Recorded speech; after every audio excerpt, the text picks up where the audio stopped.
Hello বন্ধুরা, এবার চলে এসেছি আমাদের সান্দাকফুর ভিডিও নিয়ে। তুমলিংয়ের পর দিয়ে আমাদের সান্দাকফুর জার্নি শুরু হয়েছে। তোমরা যারা এখন আমার তুমলিংয়ের ভিডিও দেখোনি, তারা তুমলিংয়ের ভিডিওর নিচে লিঙ্ক দেওয়া আছে, তারা সেটা দেখে নিতে পারো। তুমলিং ছাড়লেই পড়বে সিঙ্গালেরা ন্যাশনাল পার্কের গেট, যেখানে মানেভঞ্জন থেকে যে টিকিট কাটা হয়েছিল সেটাই দেখিয়ে এখানে ছাড়পত্র মিলবে। ভাগ্য ভালো থাকলে দেখে নিতে পারবে রেড পান্ডা বা লেপার্ড। তো আমরা গৌরীবাসে এসে পৌঁছালাম। এখানে দাঁড়িয়ে আমরা কিছু ফটোজ ভিডিওস নিয়ে নিয়েছিলাম। তো এরপর থেকে আমাদের সান্দাকফুর আসল জার্নি শুরু হয়েছে।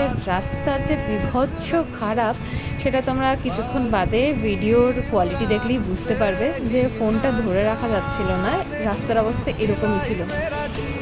তোমরা দেখলে হয়তো বুঝতে পারবে কিছু জায়গায় রাস্তার কাজ চলছে।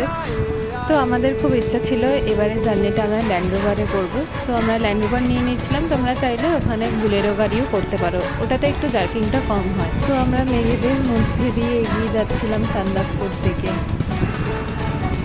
যতটা তোমরা ফার্স্ট দেখতে পাচ্ছ যে গাড়িটা যাচ্ছে, ততটা ফার্স্ট কিন্তু গাড়িটা যাচ্ছিল না। গাড়ি ম্যাক্সিমাম 5 থেকে 10-এ চলছিল। এই জায়গাটা দেখে তোমরা হয়তো বুঝতে পারবে যে গাড়িটা কতটা স্লো যাচ্ছিল। পুরো মেঘেদের মধ্যে দিয়ে আমরা চলে যাচ্ছি। তো ফাইনালি আমরা কালীপুখরি পৌঁছে গেছিলাম, কিন্তু আমরা এখানে অনেকটা টাইম ওয়েস্ট করে দিয়েছিলাম ফটো আর ভিডিও নিতে নিতে, আর যেটা আমাদের একদমই উচিত হয়নি। কারণ পাহাড়ি রাস্তায় সন্ধ্যের পরে যাওয়াটা খুব রিস্কের হয়ে যায়। শুধু চাঁদের আলো আর গাড়ির আলো ছাড়া আর কিছু দেখা যায় না। কিন্তু আমাদের এত সুন্দর ভিউ দেখে আমরা ফটো নিয়েই যাচ্ছিলাম, ভিডিওস নিয়ে যাচ্ছিলাম। তো ফাইনালি আমরা আবার আমাদের জার্নি শুরু করলাম। পুরো অন্ধকার হয়ে গেছে, পুরো ঘুটঘুটে অন্ধকার, কিচ্ছু দেখা যাচ্ছে না, শুধু গাড়ির আলো ছাড়া। আর রাস্তা যে তারপরে এত খারাপ ছিল, মানে বোঝানো যাবে না। আর আমাদের ড্রাইভার ভাই বলছি, তাকে দাদা বলা যাবে না, কারণ সে অনেকটাই ছোট ছিল। মাত্র 18 বছর বয়সে এই ভয়ঙ্কর পাহাড়ি রাস্তায় আমাদের সেফলি সান্দাকফু পৌঁছে দিয়েছিল।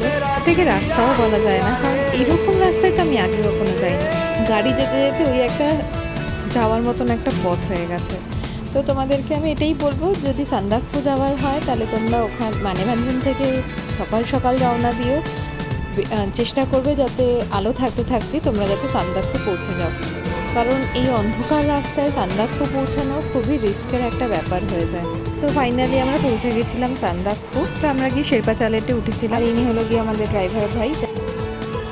তো আমাদের প্রথমে খুব ইচ্ছা ছিল হোটেল সানরাইজে থাকার, কিন্তু ওখানে আমরা রুম অ্যাভেলেবেল পাইনি।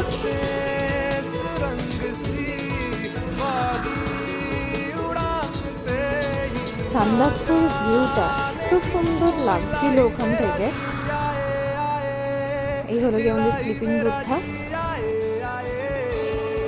এটা হলো শেরপা চালেটের ভেতরের কিছু ক্লিপস। খুব সুন্দর সাজানো গোছানো ভেতরটা ছিল।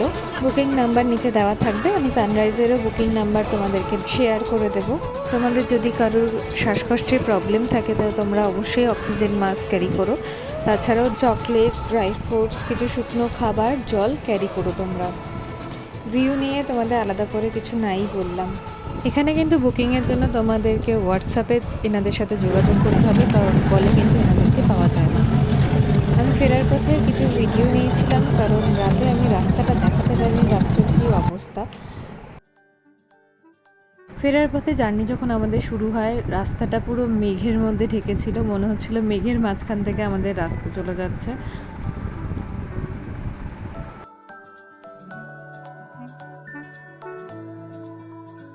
আমাদের খুব ইচ্ছে ছিল যাতে আমরা সান্দাকফু গিয়ে একটু বরফ পাই, কিন্তু আমাদের ভাগ্য খারাপ ছিল, আমরা বরফ পাইনি।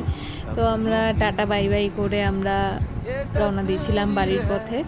তো তোমরা অবশ্যই যখন যাবে শীতের জন্য প্রপার সেট নিয়ে যেও, মুখ কান গলা এগুলো ঢাকা রেখে চেষ্টা করো।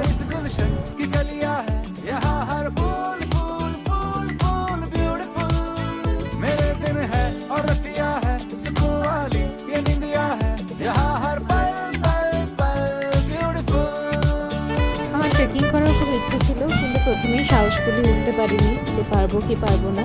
তো যেহেতু আমাদের তুমলিংয়ে স্টে করে আমাদের বাড়ি ফেরা ছিল, তো আমরা গাড়ির দাদাকে বলে চেয়েছিলাম যে একটুখানি আমাদের আগে নামিয়ে দিতে, আমরা হেঁটে যাব। তো দাদা আমাদের লাগেজ নিয়ে বেরিয়ে যায় আর আমরা হেঁটে রওনা দিই। হেঁটে যাবো, একটু ভিডিও করবো না তা কি হতে পারে। তো আমি ভিডিও করছিলাম নাচতে নাচতে গাইতে গাইতে। খুব মজা শুরু করেছিলাম হাঁটাটা, খুব মজা লাগছিল। কিন্তু তোমরা এরকম করো না, কারণ একটু বাদে গিয়ে আমার দম পুরো শেষ হয়ে গেছিলো, একটু হাঁটতে পারছিলাম না, খুব কষ্ট হচ্ছিল। তো যাই হোক, আমরা তুবলির মধ্যে হেঁটে ভালোভাবে পৌঁছে গেছিলাম। देख कर आंख है छलकी सी हो तस्वीर है खून के रिश्तों की जो मेरी सांसों में है बसी किसी का पुड़िया में इन्हें रख लूं मैं डिबिया में ये सारे टूट टूट टूट टूट ब्यूटीफुल बसा लूं इनको अखियां में